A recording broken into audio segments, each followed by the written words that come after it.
You found it. Your home for the best content on your favorite team, the Fighting Tigers of LSU.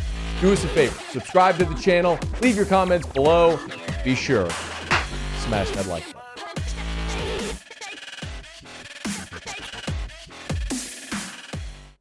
Have you heard the latest? Apparently, according to Bruce Feldman, Mark Stoops, it's gaining steam. Mark Stoops, God, I love the silly season, all the coaching rumors and everything that just keeps on spinning this time of year. So Bruce Feldman tweeted this morning, Kentucky's Mark Stoops beat Florida and LSU this year. He's won at a place that had only won more than 8 games 4 times in the previous 100-plus years. Hearing some buzz out of LSU that he's a strong candidate there. Okay. Please keep in mind there is a big difference between hearing buzz, he's a strong candidate, and actually predicting that he's going to end up there. That's how a lot of people give themselves a little bit of an escape hatch if it doesn't actually happen. But if it does, we'll go, see it, told you.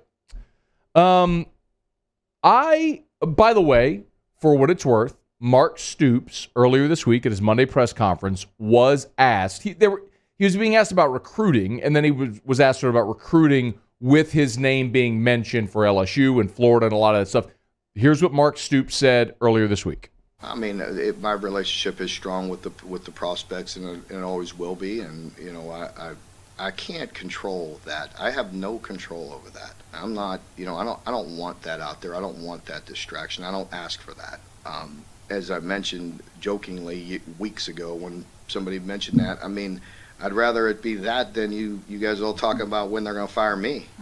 So I could only control, trying to win and build a program here. And I think we all can understand, I've been nothing but committed to doing that here and plan on doing that. Okay, so that's what Mark Stoops said earlier this week. That's your classic denial, whatever. I haven't shared many opinions during this coaching search. What I have done is tried to disseminate whatever info to you that I deem credible as this has moved along. I told you the initial list that I was told you weeks ago that James Franklin was nearing an extension at Penn State. He was not on LSU's list any longer. Lo and behold, he's got a deal there at Penn State. I kind of try to walk through this and just disseminate info as I've gotten it, at least info that I deem credible, not just throwing stuff against the wall from everyone that has a rumor, who knows a friend, who's got an uncle, who's a cousin of the barber who does that guy's hair. I haven't done that.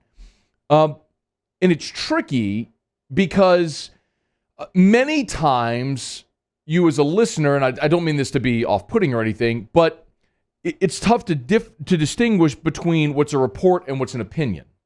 And so that's why I've tried to steer clear of making any declarative statements and doing the whole breaking news thing. I've just tried to help disseminate whatever info I can as people have inquired.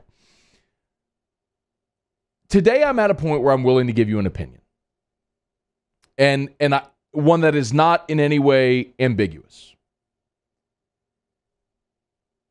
As of today, Wednesday, November the 24th at 3:07 p.m. Central Time, I'm willing to tell you that I believe LSU is targeting Lincoln Riley as their primary candidate, and I think Lincoln Riley is going to have the opportunity to turn down a $12 million a year contract to be LSU's coach, and I think Lincoln Riley will accept that offer. That's my opinion, okay? This is not breaking news. I'm not reporting an offer. I'm not reporting that he's accepted an offer. Please understand the difference. I want to be very, very clear. This is my opinion. And I'll tell you how I arrived at this opinion, given a lot of information that I have. Wealthy people are not accustomed to hearing the word no. Wealthy people are used to getting what they want. It's just the nature of how it works. When you have wealth, you make people move. LSU, on the backs of prominent alumni and boosters, brought Scott Woodward to Baton Rouge for this purpose. Like what's happening right now, this exact thing is why Scott Woodward's here. This hire. All the other stuff as well. I mean, of course, it's not just come in, hire a football coach and leave. But this, understanding this inevitability, this is why Scott Woodward is here.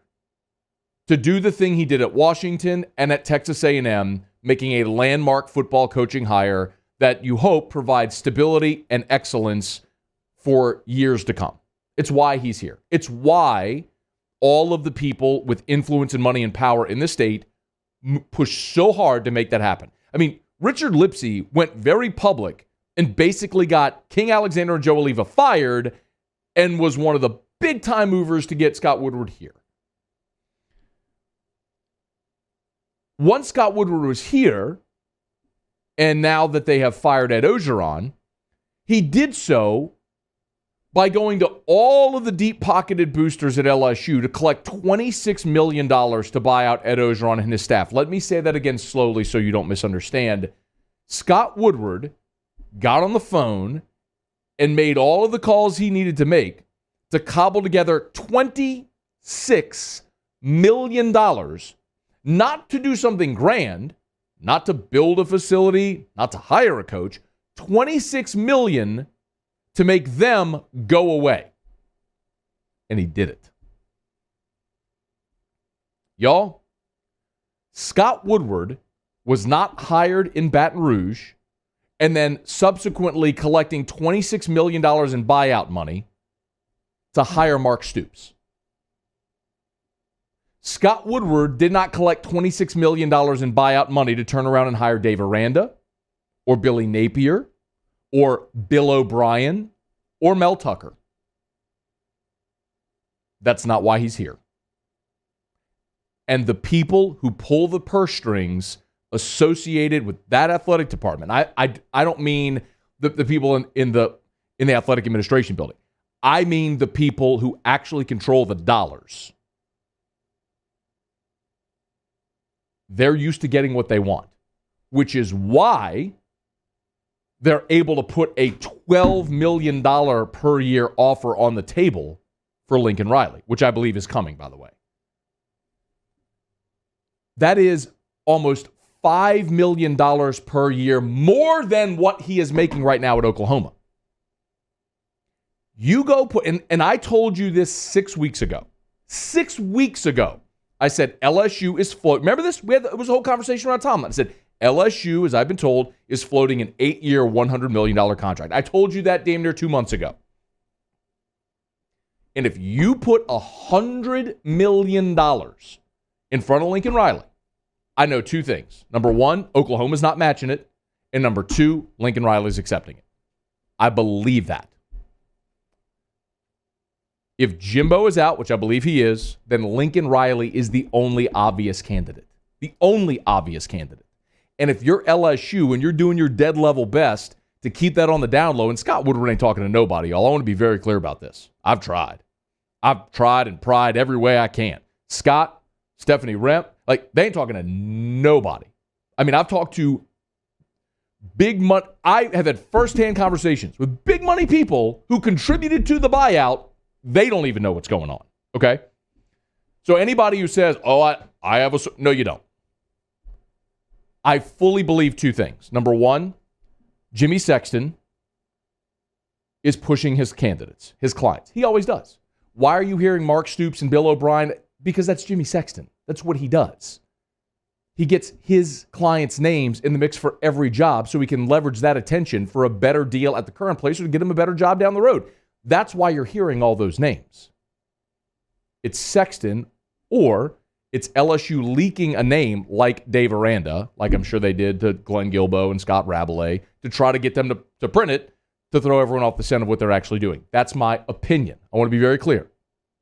That's what I believe is going on. I believe LSU is going to make a $12 million per year offer to Lincoln Riley, and I think Lincoln Riley is going to accept it. Now, he may not. Maybe Oklahoma wins this weekend and then goes and plays in the Big 12 championship game, wins there, and then they're in the playoff. And if that happens, all bets are off. Look, I say this all the time with coaching searches. It is never done until it's done. I mean, in 2016, LSU and Tom Herman were at the altar, and Texas busted through the back door of the church and swept Tom Herman away. In 2015, LSU and Jimbo Fisher were at the altar, And then King Alexander is a dope face, and the whole thing disintegrated there at the 11th hour.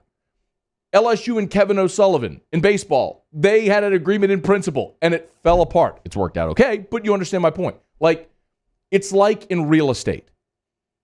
You may have a purchase agreement. You may have that purchase agreement on a home, but you got to go through inspections. You got to open escrow. You got to get to a closing table. You have to have proof of funds, all that sort of stuff.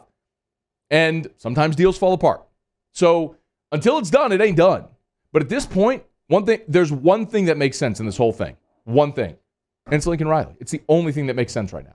The bigger question, and maybe this is a bigger part of conversation, if they don't get their way with, say, Lincoln Riley, who's next? Who's the plan B? Billy Napier, y'all. Billy Napier's deal at Florida is all but ink on paper. Like, that job's his if he wants it. And it sounds like he does. He would take LSU, but it don't sound like LSU's interested in Billy Napier because they have a bigger fish on the hook. If you miss on Riley, do you go Aranda? Do you go Stoops? We'll see. Maybe. You got to hire somebody. I'm going to tell you this much.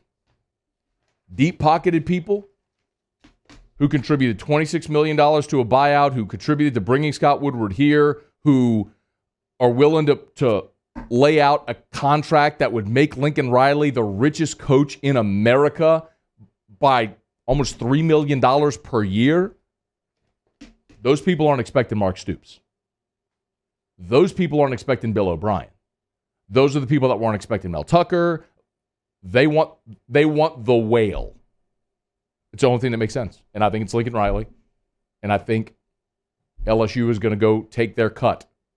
By the way, might I remind you, last week Lincoln Riley was asked about LSU.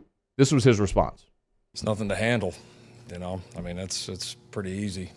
I coach the University of Oklahoma football team, and you guys know me. You know how I feel about this place and this program. So we've all been down this road many times before. You guys know where I stand on that, and that hadn't changed.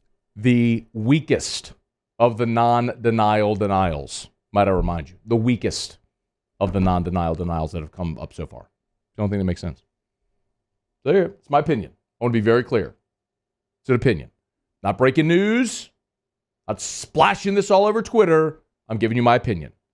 Connecting as many dots as I can with as many people to whom I've spoken. It's the only thing that makes sense at this point.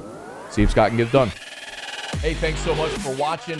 Please leave your comments. I love to interact. And be sure to hit the red subscribe button below.